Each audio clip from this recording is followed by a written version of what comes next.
welcome back to the Playmakers podcast, episode 3.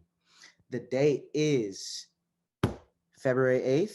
It's Monday. So if any news comes out by the time this episode drops on Wednesday, we will make sure to post it on our Instagram or Twitter or both. And feel free to leave a comment and a like, and please smash that like button down below if you get the chance. Any support helps if you could.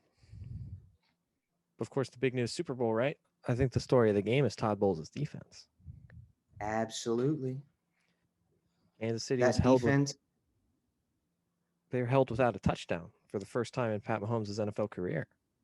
That defense really stepped it up. I mean, to be fair, the Chiefs' O-line was really suffering without Mitchell Schwartz and Eric Fisher, but Shaq Barrett and JPP really took advantage of that. Yeah.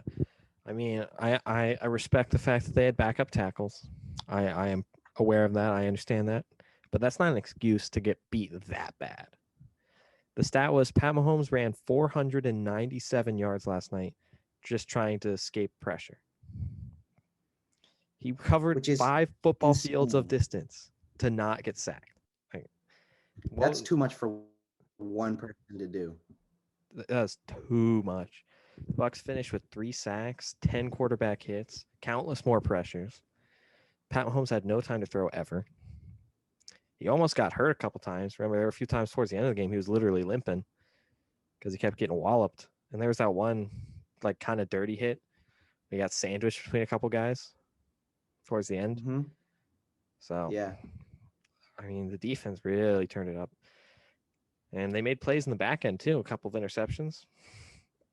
Some tipped balls, loose passes. Yeah. The one tipped pass by, I think it was Mecole or Tyreek, ended up in the hands of Antoine Winfield there. Antoine Winfield. And then the second one was tipped by Bucs secondary player into the hands of Devin White at the end. The deal. Get the hands on football, quick tick drill. There's a reason they teach that stuff. Yeah, I mean, what else can we say about Tampa's defense? They just made plays. They've been making plays all postseason. I love these guys. They're so much fun. Yeah, that front seven was just absolutely balling out last night. Like, that was excellent. I mean, you want to give credit to the secondary, but it was all the front seven. It was all the front seven. But you got to give some credit to that secondary for absolutely shutting down Tyreek Hill and Travis Kelce. Yeah. They get points for that, but it's the pressure from the front seven, stopping the run game. That's what really made the game for Tampa Bay. That game. Yeah, Mahomes didn't even look for Mecole or Byron Pringle much throughout the game. His guys were dropping it on him too. Mm-hmm. So maybe they won that mental game, you know. And speaking of the mental game, the other big Chiefs weakness, other than the offensive line, was their discipline. Finished with over 11 penalties, over 100 yards of penalty yardage, a couple of first downs off of the pass interference and holding penalties. You add in those drops, they were just so. It's there was one call that was absolutely ridiculous that Big Red should have been very, very angry about. It was that offside call on the field goal that Ryan Suckup nailed right through the uprights. It would have been 3, but that offsides really gave him an automatic first down. So I mean, that's just and Tom Brady took that opportunity and scored too. That's an inexcusable mistake right there. Like, the pass interferences, whatever, were kind of sus. Like, they were probably a fair call, but they were a little soft. And that's just something you have to live with. But to give up a first down by just lining up wrong, this is the second time the Chiefs have given Tom Brady a chance because they lined up offside. You know what I'm talking about? Remember the AFC Championship game? a couple years ago, D Ford Yeah. was lined up offside on the play that they would have gone to the Super Bowl. Oh my God. Don't give Tom Brady more That's chances just than he needs. They just, yeah. I mean, I don't know what was wrong. Jeez. Patrick Mahomes threw no touchdowns. He threw 2 interceptions. He was not playing his best, but he can't do it all. No. He really can't. I give him props for trying because you saw that one pass where he was fully horizontal, falling to the ground, and he just sidearmed it for about 25 yards. On a frozen That rope should right have to been a his man. touchdown. He had a Should couple have been a passes like touchdown. that. He had a couple passes like that that are completely impossible. Nobody makes that pass. Not a single person alive can make that pass other than Patrick Mahomes. Not even Tom Brady, and he's the GOAT. No one can do that. And his receivers kind of let him down. There was one pass. It was like a 2-yard completion to Tyreek Hill. It was only like it was like a short little pass, but his body was completely turned. Like it was completely against the run play. It was the craziest 2-yard completion I've ever seen. The guy, he tried. He did I think that literally was the everything. one where he was back in his own end zone. Oh gosh. And he just delivered a laser. And then there's that one he was literally getting sacked, and he still threw it all the way out of the end zone. On the other side of that, Bucs defense was Tom Brady and Gronk with Leonard Fournette sprinkled on top. And it wasn't the most dominant performance. He only threw for like 200 yards, but it was unbelievably efficient. 3 touchdowns, 8 incompletions. No interceptions. No interceptions. He didn't really put the ball in harm's way very often. In fact, I don't think of any times he threw like a dangerous pass. He threw one pass around the end to Gronk while he was triple covered, but he put it exactly where Gronk could have caught it, but not really. He put it out of range just a little bit, so it wouldn't seem like intentional grounding. Yeah, but he didn't make dangerous mistakes or anything. And he ran his checkdowns. Like there were a couple times I can think of like at least one play. They tried to take a play action deep shot to either Evans or Godwin. I don't remember. And he saw that was like double, triple covered. So he just checks it down to Leonard Fournette, who rumbles, bumbles, stumbles for like 15, 20 yards. He made smart plays. You want to talk about the Gronk and Brady connection, where it's just absolutely surreal. Top tier, unreal. That second touchdown is art. Gronk's understanding of where to cut back, Brady's understanding of where Gronk is cutting back to just find that pocket of space where the defense isn't, and just throw an absolute dime into Gronk in the end zone. It's perfection. Easily a top 5 quarterback receiver combo of all time. Easily. Didn't they set the record for 14 touchdowns in a postseason? Most for a postseason, like touchdown combo. Probably near the top for a Super Bowl combo. Just so good. So dominant. And respect to Gronk. He comes out of retirement after doing God knows what last year, and puts on a show this season, especially in the playoffs. Did you see the post on social media where when he had to run sprints for the Bucs, he just did it on the same day but changed shirts, so it looked like he was doing it on different days? Gronk with the 3,000 IQ play. Why run every day when I can run a lot one day? Exactly. Hey, don't forget about Antonio Brown. The comeback kid. From an absolute clown. Clown to champion. Yeah. Because I think towards the end of his Pittsburgh career, he got a little too bloated. His ego got too big. But after the failed stint with the Raiders, getting cut by the Patriots, all the off-the-field shenanigans, it really humbled him. He just came to Tampa. He knew he'd be like the number 3 guy and just did his job. You think he'll work his way back to be a number 1 receiver? I don't think he has enough time, but if the Bucs lose Chris Godwin in the offseason because he's a free agent, I could see him being a perfectly fine number 1, number 2 with Mike Evans. Like if they can afford to lose Godwin. Like if it comes between signing Levante David and Chris Godwin with their cap situation, they can let Godwin go. Do you think after this seventh ring, Tom Brady is the absolute GOAT? In football, Yeah. yes. He's got Like more championships. He's got more rings than every single team it's in the NFL. it's crazy. 7 championships in a team in football where there's so much turnover from year to year. Like there's so many moving pieces because it's a 53-man roster. That's a lot. And because Yeah. of that, I don't want to give him too much credit, but the fact that his teams are always this consistently good and he's this consistently good over such a ridiculously long period of time, that is legendary stuff. And he wants to come back. Yeah. He He said he's said he coming wants back to win next year. another. He might get a contract extension for another year or two after that. The man's going to end up playing till he's 45. And he might be good all the way up till when he's 45. It's Yeah. unreal. We got to shout out this Buccaneers coaching staff, though. We got Byron Leftwich, Todd Bowles. What Bruce Arians built with his staff. All right, first of all, the Buccaneers front office convincing Bruce Arians to come back to coaching was excellent business because Bruce Arians has been for the last decade one of the 10 best coaches in football, not without a doubt. He made Arizona very good for a couple of years. He does great things. Then Byron Leftwich, kind of an underappreciated young offensive mind. He's great.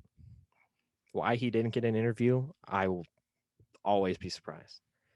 That guy will be a head coach in the next 5 years, guarantee it. Or at least he should be a head coach in the next 5 years.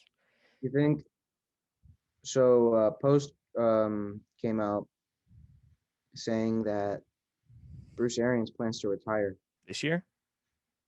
Yes, after winning the Super Bowl. Before the game, it said there was a post that said that if they win, he's gonna retire. Which would make sense because again, he did retire from Arizona. That's why he was able to come to Tampa. Mm-hmm. And I think it was for health reasons, if I'm not mistaken. So if he did retire, that wouldn't surprise me. And if that happens, it's a big blow because he's a great coach. But promote one of Todd Bowles or Byron Leftwich. Yeah, because those are legitimate guys. Those are guys who've been so good who deserve a chance to be a head coach. Todd Bowles did get a chance and was okay. He was fine. He certainly wasn't bad. Yeah, and it was with a bad team too. Yeah, he's way better than what Adam Gase did in New York. So, how long was Todd Bowles in New York? 3 years, I think. I don't have exact thing. I know he was in New York their last like pretty good year when they almost made the playoffs with Ryan Fitzpatrick and Brandon Marshall, Eric Decker. They had like one of the best passing offenses in the league, and they missed out of the last wild card spot just barely. Okay, so he was the head coach from 2015 to 2018. Before that, he was the best defensive coordinator in the league with the Cardinals. So his first season, they won 10 games. And they were always good defensively, but they struggled on offense. So he could be a good head coach if he can keep Byron Leftwich and Tom Brady for the offense. How about this hyper brain play? So if Bruce Arians retires, you promote Byron Leftwich and try and like have Todd Bowles and him as like co-head coach. Byron Leftwich also like runs a lot of the offense. And then when Brady retires, promoted to offensive coordinator. Big brain. I don't think season. Brady would be. I don't know if. Well, Brady has the good coaching qualities on the field. I'm not sure how well he would translate them on the sideline because he's a big part of an offense. Mm-hmm. I don't know.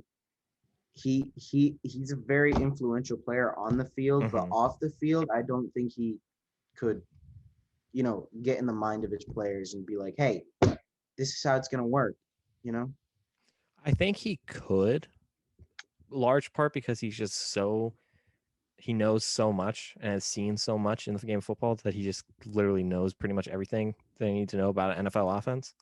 And I say this mostly as a tongue-in-cheek suggestion because I just don't think Tom Brady wants that. I think if he wanted to, he could be really great at it. And I feel the same way about Peyton Manning. If they wanted to be a coach, they would be great at it. I just don't think that's what they want. to get back to the main point, if Bruce Arians does retire, they absolutely should promote one of those two guys. Excellent staff they have in Tampa. And then also the only team with 2 full-time female assistants. And Bruce Arians, shout out. And his special teams coordinator is also black. We've built a core of coaches who break the traditional mold, and it's the best staff in the league. The man himself, Bruce Arians, head coach. Mm-hmm. We got Todd Bowles, defensive coordinator. Byron Leftwich, offensive coordinator. Keith Armstrong, special teams coordinator. Mm-hmm. And then we got Harold Goodwin at assistant head coach / run game coordinator. Is this true that Antoine Randall L is on their coaching staff? If so, that is awesome. Shout out to Antoine Randall L for having the most amazing the best arm of any receiver in the NFL history. Yep. But also he's got the legendary Antoine Randall L. Antoine Randall L, Indiana University. All right, before we get out of Super Bowl stuff, I do want to ask a few more questions. One, do you think this was a blip on the Chiefs and they'll continue to be great, or do you think things could unravel?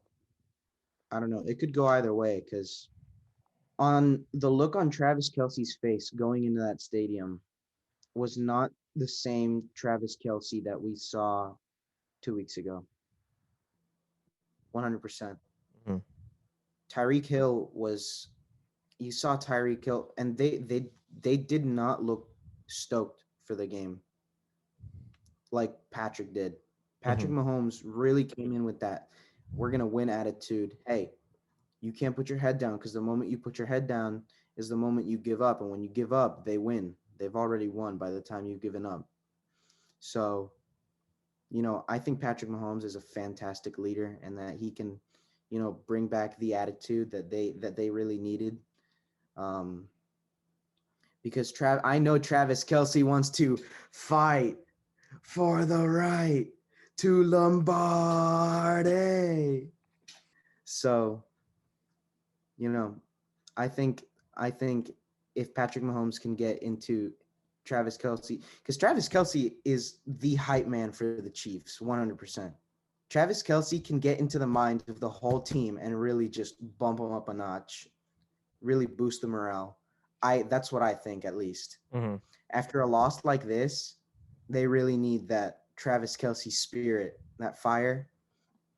And I think next year, if he can, they'll come back stronger. Yeah. I think what will be interesting, though, the next couple of years is how they handle the finances to keep Pat Mahomes' guys with him. Because I don't know what Hill's contract situation is. I feel like he signed an extension recently. Am I crazy? That happened, right? He did. Yeah, so he's on big money. Kelsey's on big money. He's on big money. I'm curious to see how they can keep their offensive line on good money. Eric Fisher, we saw how important he was. They lose him and their offensive line becomes complete garbage. So they need to find a way to pay good offensive linemen or just be godlike drafting in like the 4th round, finding starters out of nowhere. They need to keep getting those supplemental weapons like Mecole Hardman. And those guys you can probably find in the draft, but that means you do have to have a well-run front office drafting the right people. And on the other side of the ball, they need to be more consistent defensively. Yeah, they didn't include Demarcus Robinson. Shout out, former UF Gator. Demarcus Robinson wasn't a big part of that game last night. Oh. Yeah, and I don't think he was on injured reserve. I think he played. I know there's. I think wasn't he the guy on their COVID list for a little bit? Yes. But I feel like he got taken off that though.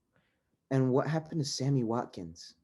He had 1 catch the whole game, which isn't good enough for your number 2 receiver. Wow, I don't remember seeing. Yeah, he didn't make an impact.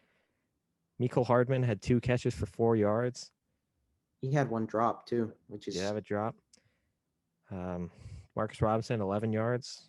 It was really just Travis Kelce with the receiving yards and just Tyreek Hill, but they weren't as comically dominant as they were against Buffalo. They need to figure out their supplemental weapons, though. Both finding guys here and paying them, getting guys in free agency, or just making smart draft picks.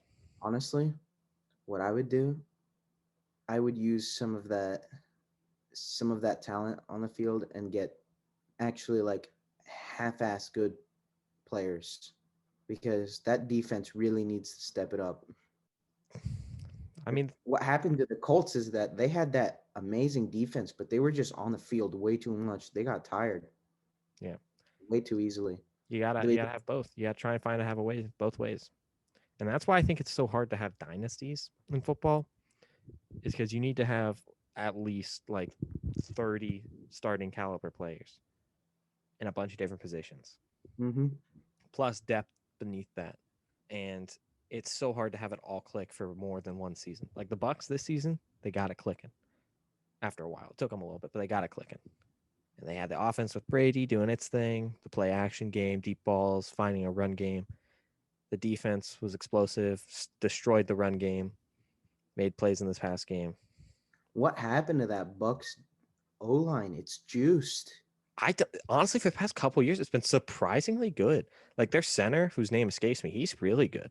And then they drafted They got Ryan Benson on the field too, with Tristan Wirfs. Yeah, he's the rookie they got out of Iowa, I believe, with like their first round pick.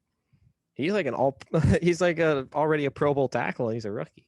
So like you can build these good rosters, but it's really hard to sustain them. And that's why I'm worried Kansas City might be heading. You know what every team needs? Big Q. Yeah. There's only one Big Q. There's only one Big Q, and he's with us. Let's go. There is only one offensive lineman who deserves to be on a highlight reel, and his name is Quentin Nelson. 100%. The man just puts people in the dirt. He really does. SportsCenter had a Quentin Nelson appreciation post recently. It's so good. I think I sent it to you. It's so good. I remember the bowl game against LSU, his last game in college. I was actually at that game. Shout out. And there were a couple plays where he just like literally pancaked guys. And it wasn't even like run blocking. It was pass blocking. He was dropping back and still pancaking dudes. Jesus, that's insane. That's insane. Honestly, I don't know. Ridiculous. Isn't he like not the biggest either? He's not the tallest. Weight wise, he's pretty big, but he's on the shorter end for an offensive lineman. He can also dunk a basketball at like 312 pounds or however enormous he is. That's insane. Like you see Ryan Kelly, who's freaking enormous and like buff, and then you see Quentin Nelson, the short chubby one, but he does so much better than Ryan Kelly. He just flattens people. It's so good. He puts people on their backs, and that's what I love about this Colts team. Bro, if you run a run play and Quentin Nelson is pulling, linebackers just give up or you will actually like die. Like you see Colts run that power play and you got Quentin Nelson coming around. Just you see the Colts running a power play. You see Quentin Nelson literally body one of your linemen, and you're just a safety in the back about to get pancaked the hell out of. There was one good play in pass protection where he puts his guy on the ground and then he sees another guy coming and he runs all the way across the pocket and puts that guy on the ground. That's how amazing Quentin Nelson is. Well, that's enough Super Bowl talk for now. I'm sorry, football fans. Me and Topher feel you. We know football for about 6 months. Oh, so tragic. There's not even like recruiting or anything. I can't wait for college football. College football is the best. Oh. Hopefully by that time, we'll have a lot of people listening, and you will love our college football segments because we love college football. College football is where we go hard. Super fun. All right. I was trying to say this earlier. What we really need right now is some XFL football. XFL. Come on, Dwayne Johnson. Next year, we're getting it back. This year is the hiatus year. XFL 2.0. Almost as good as the AAF. But hey, you wearing your Battlehawks shirt? I got my Battlehawks shirt on. Yo, shout out Battlehawks Nation. Let's get a strong following in St. Louis. Rep the Hawks. I hope when the XFL comes back, Jordan Teamu is playing for the Battlehawks again. He's so good. The Eagles are looking to trade for Carson Wentz. By the time this drops, he may be out of Philly, but we're not sure. We will update you on Instagram or Twitter. But yep, Philly is in talks with Indy, Chicago. What other? That's pretty much it. I As of now. don't think I think the Patriots wanted to, but then they were like, no. There are other don't. teams that might come into the mix, but as it stands, it's pretty much just Chicago and Philly, or Chicago and Indy. Yeah. From what I've heard, Chicago wants Carson, and they'll give Nick Foles and 2 second-round picks, I believe. I also heard that they might give up their first round pick, which is like the 21st overall, something like that. And Indy, I'm not sure what Indy is planning on offering, but I think they could get the Eagles don't really have a solid run game. They have Boston Scott as their starting running back, I believe. Not to call out Miles Sanders or Boston Scott, but I think one of the expendable players that Indy has is Marlon Mack. Because, oh boy, did Jonathan Taylor eat this year. Jonathan Taylor really tore up the field. One of the candidates for offensive rookie of the year. Very solid running back. And they also got Nyheim Hines as a receiving back. My apologies. And then they got Jordan Wilkins as the power back for third down running plays. So with those three, I think you're pretty set. Depending on if they have all three come back next year, I think Marlon Mack is expendable with, I don't know, maybe 2 second-round picks. Maybe a future first round in there. Maybe a late first round. Well, theoretically, if you're trading for Carson Wentz, right, and you have this great team around you, that means you plan to be a Super Bowl contender, right? So my guess is like if you trade next year or 2 years from now's first round pick, that's going to be like the 30th pick, which is still a valuable asset because first round picks in the NFL are always valuable because there's a crap ton of players. But I'm comfortable giving that up if I really believe in Carson Wentz. So what teams besides Indy and Chicago do you think should go for Carson Wentz? What teams are win now teams that you think will go far in the playoffs in the next year or 2 or 3? Well, there's 2 parts to that. There are teams I think are win now and could go far in the playoffs in the next like 3 years. And there are teams I think should trade for Carson Wentz. And to be honest with you, the only team I think should trade for Carson Wentz is Indianapolis because I trust Frank Reich to get him back on track. I don't see any other team that's in win now mode that I trust. Like the Steelers, for example. Good defense, good skill guys, offensive line's kind of rebuilding, but they can fix that through the draft, maybe in free agency. They just need a quarterback because Ben's old and probably going to retire in the next 2 years. But I don't trust their offensive staff at all. Like Matt Canada is their offensive coordinator. I don't remember all that much about Matt Canada. I know he was like a big prospect at one point when he was at LSU as their offensive coordinator, but he did pretty bad ever since then. So I don't trust him at all to fix things. And then like San Francisco is another one. Jimmy Garoppolo's, as of now, he's better than Carson Wentz. So yeah, I just don't see any reason why a team not other than Indianapolis should trade for him. I also saw the Colts want to look into Derek Carr as well as Carson Wentz. All right. I've seen a lot of Derek Carr stuff, so I think we should touch on that. I almost said Oakland. Why Las Vegas would try and trade Derek Carr is beyond me. Derek Carr is a top 10 quarterback in the NFL, and I will defend that claim till I die. Like, how many teams have a better quarterback than Derek Carr? Like, 100% better than Derek Carr. Very, very few. So if Indy can trade for Derek Carr, you take that in a second. I would give a Deshaun Watson-esque package, like what Matt Stafford trade got, 2 future firsts, a third, and a good player or a potentially good player. I would absolutely give that to Vegas because Derek Carr is better than Matt Stafford sometimes, or can be. Not necessarily is, but he's on that level. I think under Frank Reich, who his nickname is the quarterback whisperer, I think Derek Carr could learn from Frank Reich. Yeah. Better than He would only get better. John Gruden. Sorry, John. You're just not. You ain't it, Chief. Also, he's had like relatively few weapons. He got Henry Ruggs this past year. Nelson Aguilar really stepped it up. But look at who he's throwing to. He's Aaron throwing Waller. Henry Ruggs, who is a pretty raw rookie who's still not quite at like Pro Bowl level or anything. Nelson Aguilar, who was a cast off from Philadelphia, who got constantly made fun of, who did good, but like let's call a spade a spade. He's not exactly an elite player on paper here.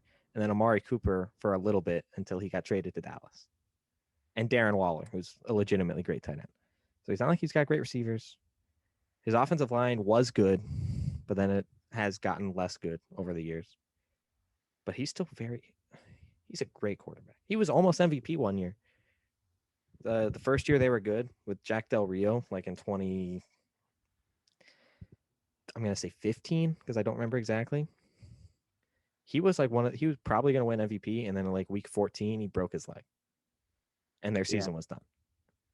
And they had to play a playoff game with Connor Cook at quarterback. That's unfortunate. Yeah. I love Derek Carr, man. You think if they start Marcus Mariota?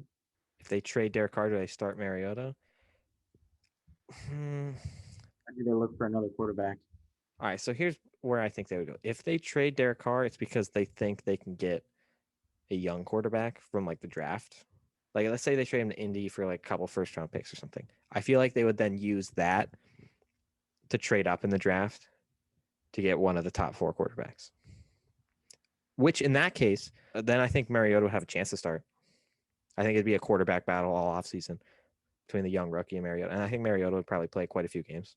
And talking about these win now teams, Raiders, Colts, Bears, the quarterback situation for Indy doesn't look very good right now.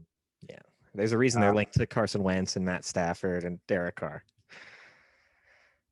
They want to put Jacob Eason, start training him in this offseason because they think that Jacob Eason could possibly start for some of the season if they end up getting a better quarterback. I think that's wrong. I think Jacoby Brissett is – I'm not saying Jacoby Brissett is the best quarterback, but he's not – and he's not a very well-established leader, which is very unfortunate because I saw talent in him going into that season. To be fair to Jacoby Brissett, I think he's built that leadership. A lot of the off the field stuff, especially this past offseason, their main leader and that kind of stuff has been Jacoby Brissett. So I think while on the field, he hasn't had a chance to like prove that leadership. I think like behind the scenes, he's becoming like one of the team's biggest leaders. And I think he's got a place in Indy the rest of his career, at least as a backup. And I absolutely think he could be a starter. I mean, if Jacoby Brissett starts, he needs weapons. He needs lethal weapons. The good thing for him is last time he was their starter, they had no offensive line, and he got sacked like a million times. So the hope is under the Colts' very good offensive line, he won't suck nearly as hard. All right, back to Jacob Eason though. Did they? He was, I think, a high second-round pick. He came after Michael Pittman. Oh, okay. I thought he was a higher draft pick because I know he was rumored, like there were talk about him being drafted higher. They took Jonathan Taylor, Michael Pittman, and okay, so he's like a second, third round pick guy. I think so. So I think it's worth it to give him a chance. Like at least through the offseason and potentially preseason if we get that this year, to just see what happens. And if he sucks, just try something else. Well, I just really want the Colts to win the Super Bowl. They deserve it. If they are really committed to winning next year, if they believe that they have the roster to make next year their year, then they have to trade draft picks for an elite quarterback, or at least Carson Wentz. If they because that's a guy you can maybe turn into an elite quarterback. Imagine Deshaun Watson in this offense. Oof. Perfect. Perfection. That would be a perfect offense. Imagine Andrew Luck in this offense. Oh, don't say that name. Don't say that name, Topher. I'll end you. I mean, to be fair, though, that would be perfect. You know what? He unfortunately retired too soon. How sad.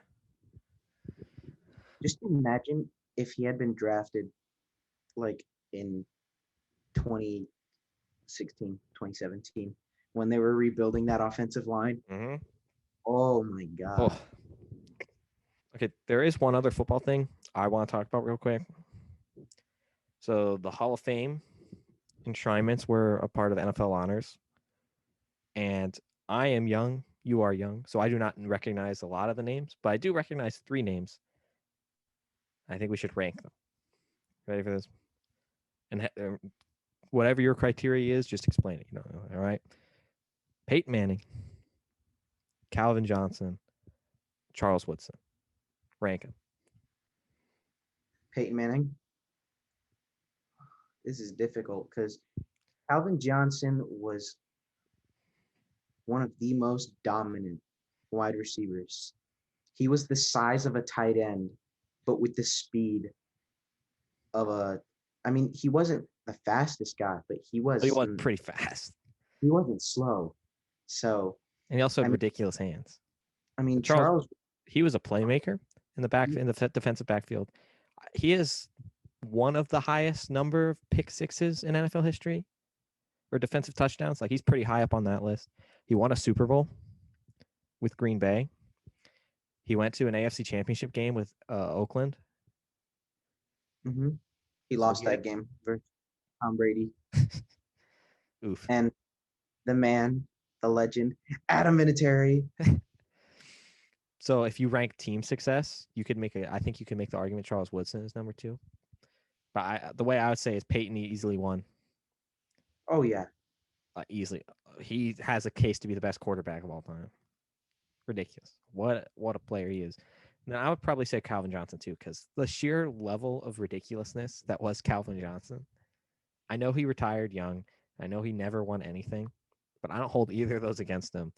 He is probably, on pure ability to play football, he might be like a top 10 player ever. Just ability to play football. Hey, what if the youngest Manning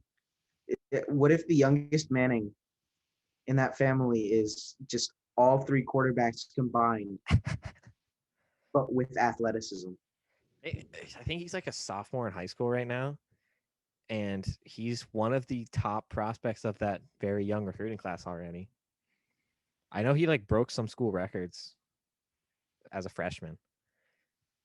So for all we know, he will be better than any of them. He's the son of Cooper? I think so. I think he's Peyton and Eli's nephew. Will What's he be he could be the savior of Tennessee or Ole Miss football. Yeah. Or he'll go to Alabama because he sucks.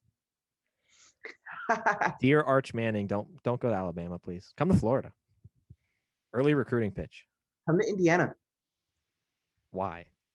Come to Indiana. Now we're going to move over to the NBA. We want to talk about those big sleeper teams that have been popping up and what teams we think are, it's not surprising that they're one of the best teams in the league, aka LeBron James and the Lakers.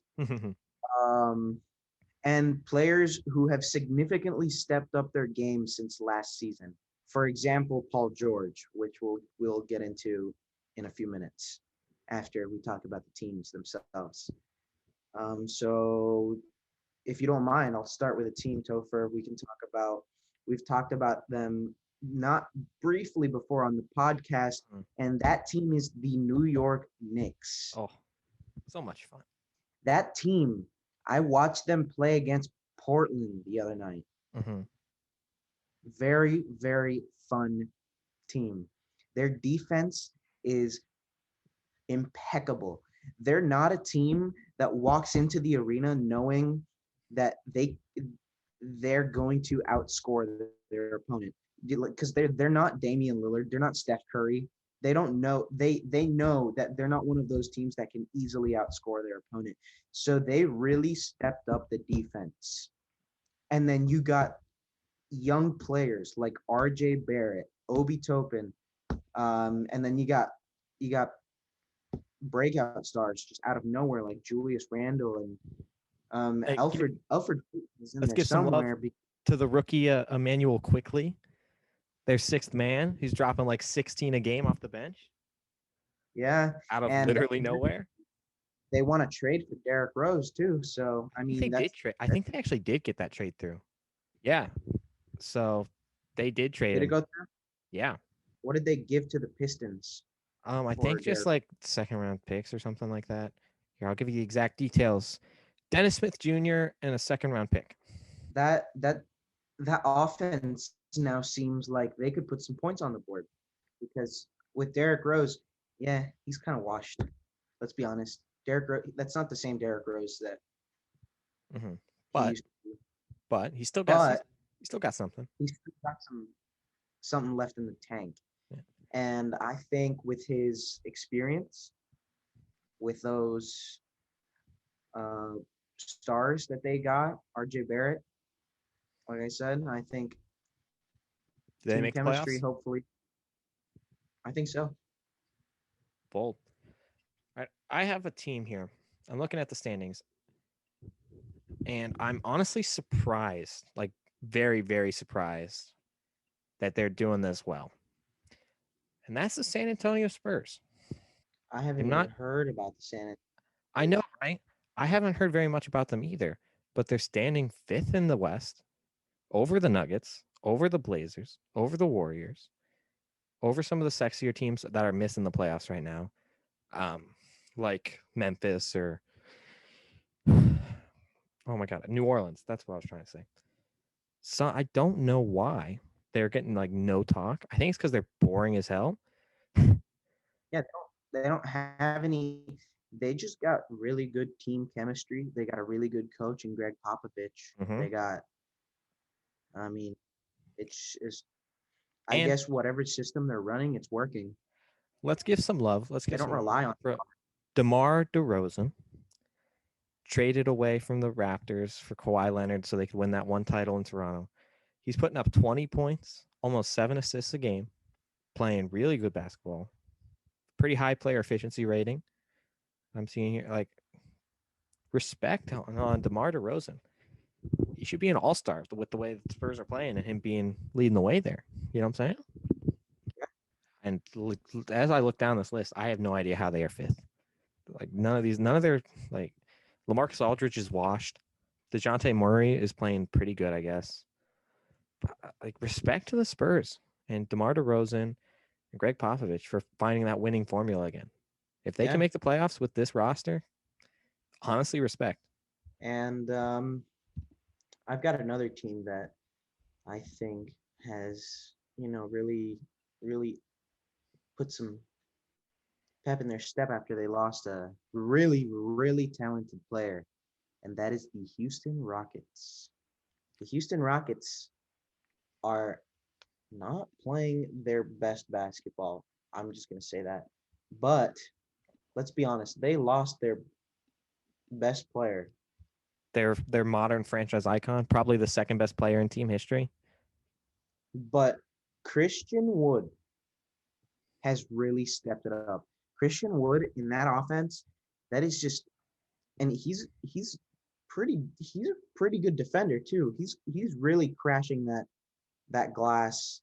I mean, it's just I think with John Wall, Boogie, Christian Wood at the 4, Mm-hmm.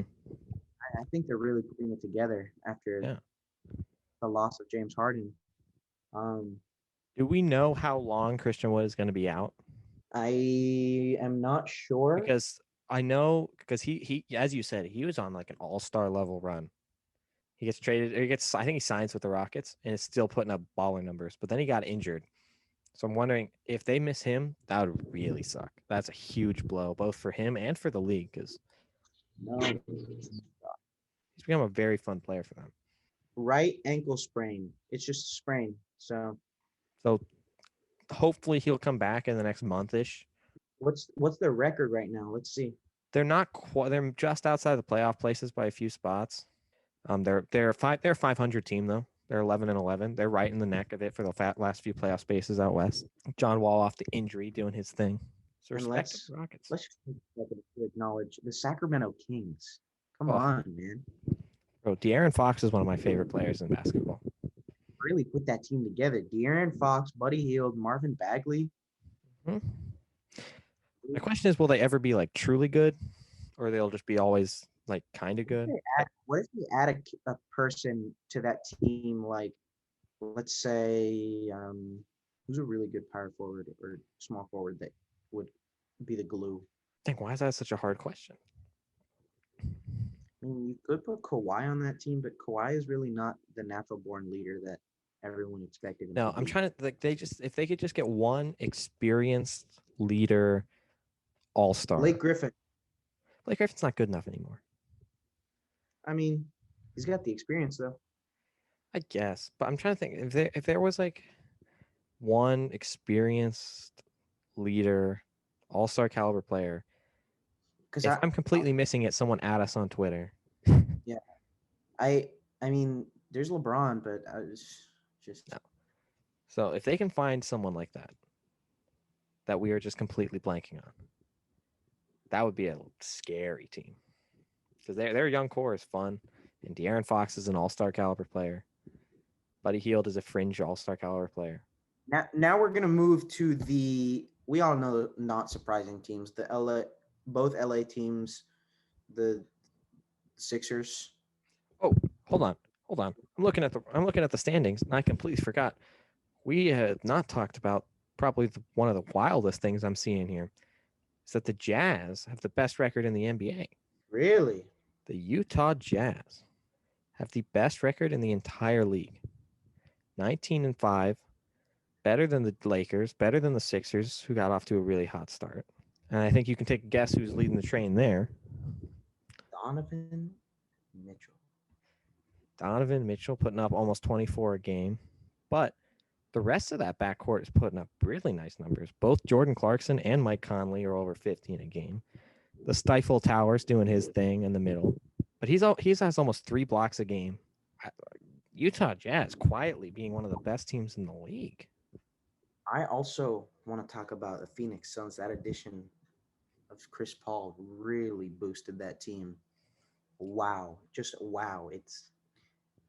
They're in the playoff spots, aren't they? Yeah, they're 4th in the West. Yeah, damn. Like they're taking that bubble momentum and pushing it forward.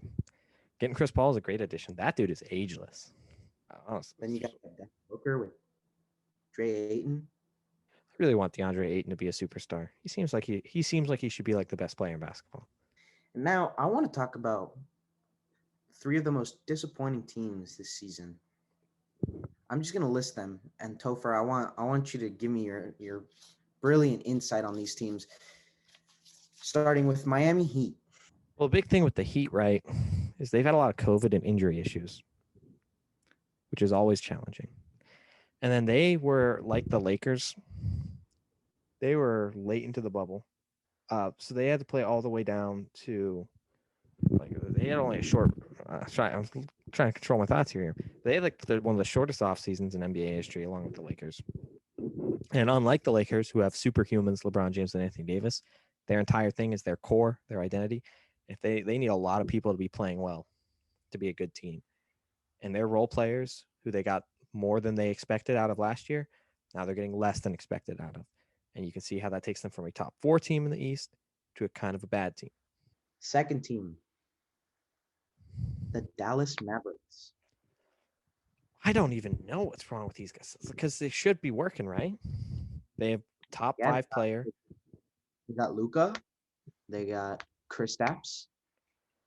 I don't know why this team is as bad as they are. In between them too, they've got Dwight Powell. They've got Willie Cauley-Stein. Is Willie Cauley-Stein even playing? You know, the worst thing about the Mavericks team is that these guys aren't injured. Yeah, they got their team together. And from a purely statistical standpoint, they're playing well. Luka's almost averaging a triple double with almost 28 points, 9 rebounds, 10 assists. Kristaps is almost 20 points and 10 rebounds a game. Tim Hardaway is almost 20 points a game. I mean, I guess they may have lost some of the supporting cast around them because they've got Luca, Kristaps, Hardaway Jr. They got Josh Richardson, who they picked up from I want to say the Sixers, correct? Yeah, I'm pretty sure he was in Philly. They got Brunson Burke, Finney Smith. They've got Boban, who's pretty much, kind of. It's weird. This is a weird team. There's no reason they should be this bad. They picked up Wes Iwundu from Orlando, That's a sign. but that's just Wes Iwundu. Wes Iwundu. I guess that's the problem is that they didn't re-sign anybody, so they're asking Luka to do too much. Because while they do have their top two guys, and Tim Hardaway Jr. is a good scorer, I mean the bottom spots of this roster are rough. I really think Jalen Brunson and Trey Burke are really not the floor generals that they need. They need a better point guard next to Luka. Take less of the burden on him. The way LeBron likes to have a nice secondary playmaker. They've really got Luka playing 3 positions right now. Yeah. But even so, I still feel like they should be better. They really should. There's no reason they should be this bad. All right, who's your last disappointment team? My last disappointment team, I've got a few more, but I'm just going to go with this third one, and that is the Toronto Raptors. Another one like Dallas, who it's kind of weird seeing them in this spot. They've got Kyle Lowry, who is arguably one of the best point guards in the league. They've got Pascal Siakam, who literally fell off. He has been doing some to help out the team, but like like his stats aren't too bad, but it's not at the level they need him to be if they want to contend. Because Kyle Lowry does a great job being the floor general, and then they've got Fred VanVleet, who, who's got record high for a Raptors player in a single game. And that's also the record for an undrafted player in a single game. Yeah.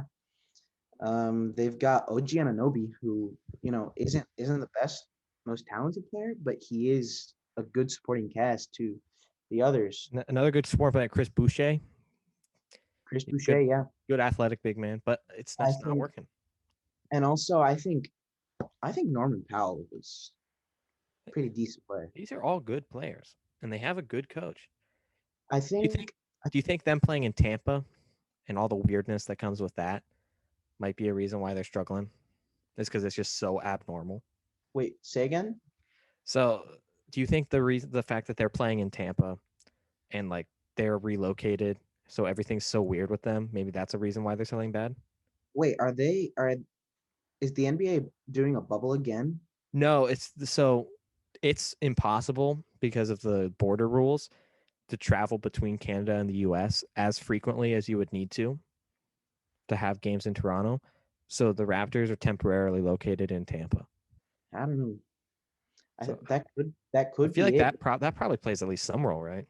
Yeah, I think being an away team every time would be kind of. But I think after they got rid of Marc Gasol. Yeah, that's a pretty big loss. Because Marc Gasol isn't the most elite player, but he is an experienced player, and that's what you need. Yeah, and he provides something different than these other big men. And also, I just think they really need. If this is the case, they really just need young players, with raw talent to step up a little bit, and also just actually just do something. Come on. Yeah. I mean, you can pick up in the draft next season, you could pick up someone good, but And I'm just going to list out the other few disappointments. We don't have to talk about them. Those are the Minnesota Timberwolves. They added Ricky Rubio. What a dumpster fire.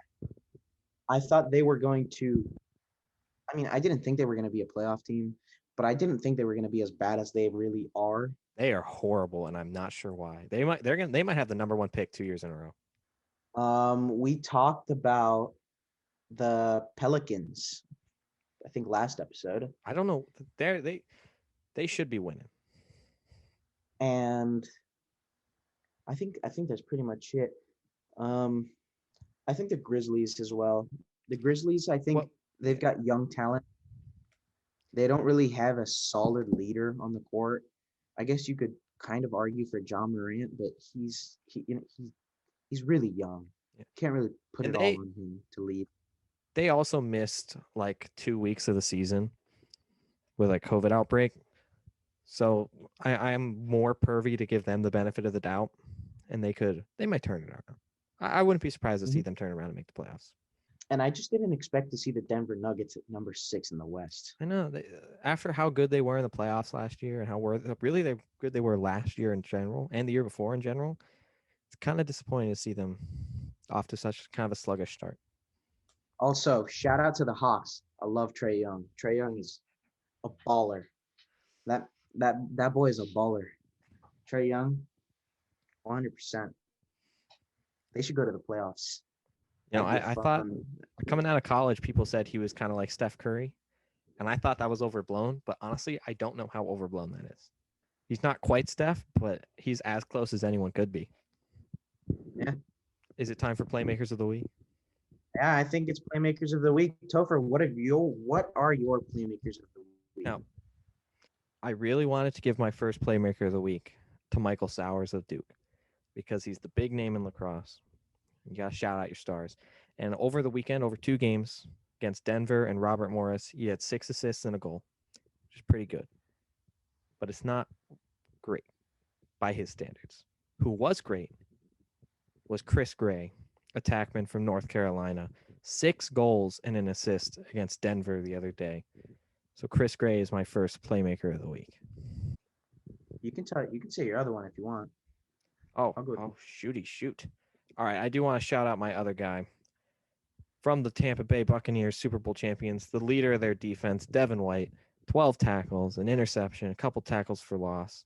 The heart and soul of Todd Bowles' defense makes everything click. Devin White is my other Playmaker of the Week. All right, well, going on to my Playmakers of the Week, I know you guys don't want to hear this. He's the GOAT. Come on. Tom Brady. He played outstanding. He threw no picks, which is not like him to do. He threw 3 touchdowns, 200+ yards. Come on. You can't really look at the Playmakers and not involve Tom Brady in there. It's just he's the GOAT. That's really the reason why I put him on there. And my other Playmaker, Luka Doncic. Shout out to the man, Luka Doncic, for really, really toughing it through. The Mavs are playing terrible basketball, but Luka Doncic is really putting his heart and soul out on the court. And those 2 matchups versus Golden State this week, I really got to give him some credit. So, yeah, Luka Doncic.